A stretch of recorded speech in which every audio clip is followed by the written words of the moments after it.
లక్షల కోట్లే కదా లెక్క ఎక్కడ. అప్పుడు ఇంకేముంది తేడా?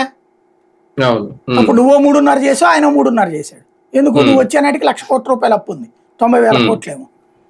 నువ్వు 3.5 లక్షల కోట్లు చేసిపోయావు, ఆయన 3.5 లక్షల కోట్లు చేసిపోయాడు. సింపుల్. ఇక్కడ ఇందులో నేనేం చేయలేదు ఆయనే చేశాడు.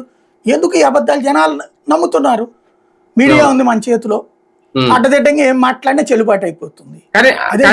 అదే సార్, నిధులు సర్దుబాటు కావట్లేదా ఇప్పుడు ఈ కూటమి ప్రభుత్వం అంటుంది? అదే నిధులు సర్దుబాటు కాకపోవడానికి ఏంది అంటున్నా.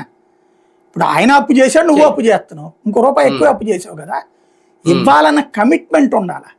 జగన్ ఫస్ట్ ప్రయారిటీ జనానికి చెప్పిన మాట నిలబెట్టుకోవడం, బాబు ఫస్ట్ ప్రయారిటీ తన వాళ్ళకి సంబంధించినటువంటి బిల్లులు పాత బకాయిలు అవన్నీ చెల్లించుకుంటే వాళ్ళ చేతులకి వాళ్ళకి డబ్బులు అందించుకోవడం, అంతే సింపుల్ లాజిక్. ఇంకోటి, జనాలకి అన్ని ఇచ్చినా కూడా జగన్ ఓడగొట్టినప్పుడు మనం ఇవ్వాలని అంతే రూల్ ఏముందిలే అనుకుంటున్నాడు ఆయన.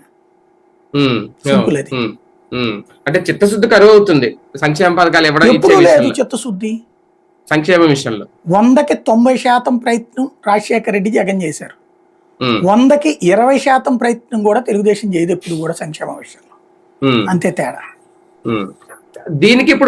దీనికి ఫాలో అప్ సార్, రేపు 4వ తేదీన వెన్నుపోటు దినోత్సవం కొత్తగా ఏమన్నా ట్రై చేస్తున్నారా నిర్వహించాలని వైసీపీ?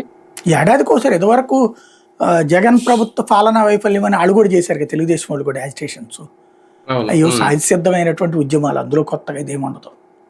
కానీ వీళ్ళ పేరు కొంచెం కొత్తగా పెట్టినట్టున్నారు, ప్రజలు వెన్నుపోటు అంతే. కానీ ఒకటిసారి కార్యకర్తల విషయంలో అంటే ఓకే, తెలుగుదేశం పార్టీ నిన్నంతా మొత్తం కార్యకర్తల గురించే మాట్లాడేది తీర్మానాల్లో. జగన్మోహన్ రెడ్డి గారు కూడా ఈసారి వరుసగా ఈ కార్యకర్తల పల్లవే ఎక్కువ అందుకుంటున్నారు. కాకపోతే అది 2.0, మళ్ళీ జగన్ 2.0లో